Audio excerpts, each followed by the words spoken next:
বৃষ্টির রিমঝিম ছন্দের তালে দুটি হাতে তুলে করো মোনাজাত। বজ্রপাতের মৃত্যু হতে প্রভু আমাদের করো তুমি হেফাজত।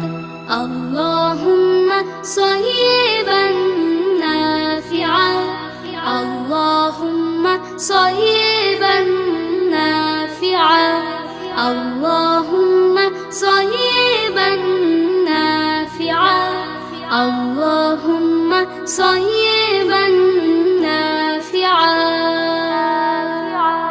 বৃষ্টির সুন্দর ছোট এ দোয়াটি সবাই শিখে নাও। এসো শিখি একসাথে সুর মিলিয়ে বৃষ্টির দোয়ার গান গাও। বৃষ্টির সুন্দর ছোট এ দোয়াটি সবাই শিখে নাও।